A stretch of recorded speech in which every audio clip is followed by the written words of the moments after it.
তো বন্ধুরা, আপনারা তো পরোটা অনেক খেয়েছেন, কখনো কি বাঁধাকপির পরোটা খেয়েছেন?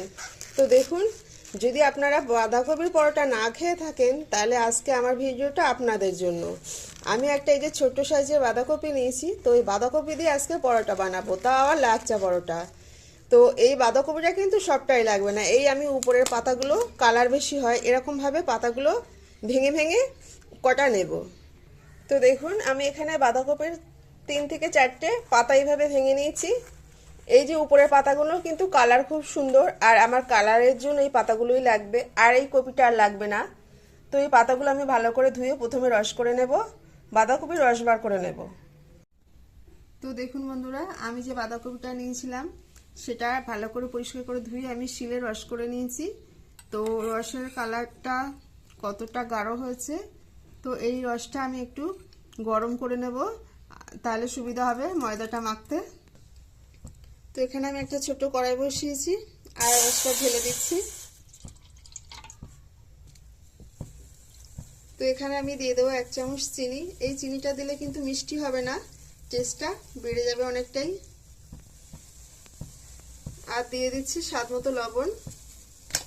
এই চিনি আর লবণটা একসঙ্গে আমি দিয়ে দিলাম, যেহেতু আমি পাতাটা একটু ফুটিয়ে নেব, তাহলে কি বাঁধাকপির যে গন্ধটা থাকবে সেটা থাকবে না, আর চিনিটা এর সঙ্গে গলে যাবে, তাহলে আমার ময়দা মাখতে অনেকটাই সুবিধা হবে।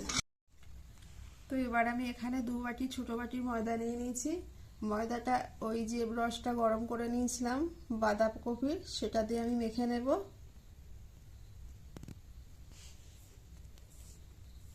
তো দেখুন কালারটা কত সুন্দর চলে এসছে। তো রসটা আমি সবটাই দিয়ে নিয়েছি, আর যদি একটু জলের প্রয়োজন হয় তাহলে হালকা একটু উষ্ণ গরম জল নিয়ে নিলে তাহলে আরও ভালো হবে। তো দেখুন আমি ময়দাটা মেখে নিয়েছি। তো ময়দাটা মেখেছি একদম নরম করে, কেমন চিটপিটে হয়ে গেছে, হাতে জড়িয়ে যাচ্ছে। তো এই পর্যায়ে আমি একটু সাদা তেল দিয়ে নেব। এই তেলটা দিয়ে মাখলে তাহলে আর হাতে জড়াবে না, ময়দাটা আরও সফট হয়ে যাবে। তো আমার ময়দাটা আমি মেখে নিয়েছি, রেডি হয়ে গেছে। আমি এবার এই ডোটা 10 মিনিটের জন্য রেস্টে রাখবো। তো 10 মিনিট পর আমিও আবারও চলে এলাম ডোটার কাছে। তো ডোটা দেখুন কতটাই নরম হয়েছে, বুঝতেই পারছেন। তো ডোটা যত নরম হবে পরোটা কিন্তু ততই খেতে ভালো লাগবে। রুটি লেচি কেটে নেব। তো একটা লেচি আমি কেটে নিয়েছি এরকম। তো একটু রুটির থেকে একটু বড় নিয়েছি, তো আমি দেখি কটা লেচি হয়। এই লেচিগুলো আমি একে কেটে নেব। সব লেচিগুলো কেটে নিয়েছি।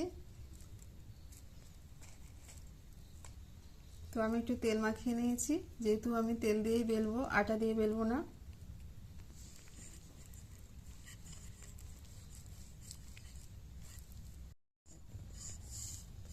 তো আমি রুটিটা এরকম পাতলা করে বড় করে বেলে নিয়েছি, তেল দিয়ে নেব।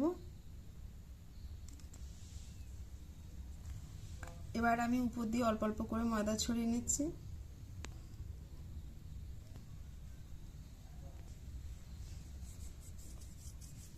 তো আমি এভাবে করে নিয়ে একটা একটা করে ভাঁজ দিয়ে নেব, এরকম করে উঁচু করে। তো আমি পুরোটা এরকম ভাবে নিয়ে নিয়ে একটা একটা করে ভাঁজ দিয়ে নেব, তাহলে লেয়ারটা খুব সুন্দর হবে। তো ভাঁজগুলো আমি দিয়ে নিয়েছি, এবার লম্বা করে নিয়েছি, নিয়ে একটু করে টেনে নিচ্ছি, নিয়ে এভাবে আমি গোল করে নেব।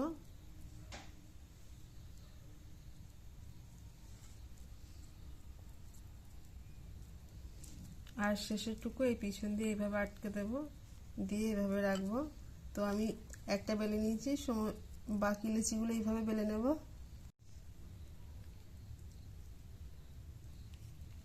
তো সবগুলো লিচি আমি এইভাবে রেডি করে নিয়েছি। এবার আমি একটা একটা করে বেলে নেব।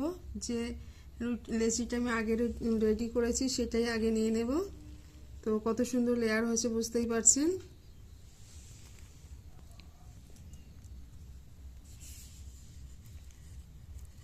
এবার আমি পরোটাগুলো খুব বেশি বড় করে বেলবো না, একটু ছোট ছোট বেলবো, মানে একটু মোটা হবে। খুব পাতলা করলে তাহলে লেয়ারটা আর ভালো বোঝা যাবে না। তো দেখুন আমি একটা বেলে নিয়েছি। এই পরোটাগুলো কিন্তু বেলে রাখা যাবে না, একটা করে বেলতে হবে আর একটা করেই ভাজতে হবে। তো এইটা প্রথমেই ভেজে নেব। আমি আমি পরোটাগুলো ভাজার জন্য গ্যাসের উপরে আমি একটা ছোট্ট তাওয়া বসিয়েছি।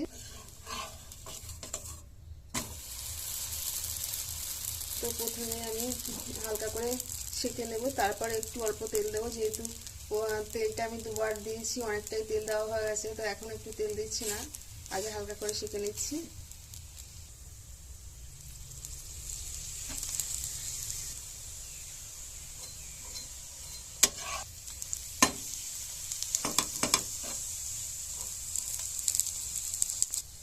তো একটা পরোটা আমার ভাজা হয়ে গেছে, বুঝতেই পারছেন লেয়ারগুলো কিন্তু এখনই অনেকটাই বোঝা যাচ্ছে। তো এভাবেই কিন্তু আমি সমস্ত পরোটাগুলো বেলে সেঁকে নেব। তো এটা দেখুন লেয়ারগুলো এখনই ছেড়ে যাচ্ছে, অনেক সুন্দর লেয়ার হয়েছে।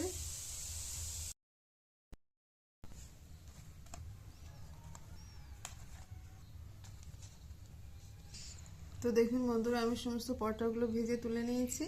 তো কত সুন্দর কালার হয়েছে, আর লেয়ারগুলো তো বুঝতেই পারছেন এমনিতেই ছেড়ে গিয়েছে। তো এরকম মানে নিত্য নতুন পরোটা খেতে কার না ভালো লাগে, প্রত্যেকেরই ভালো লাগবে।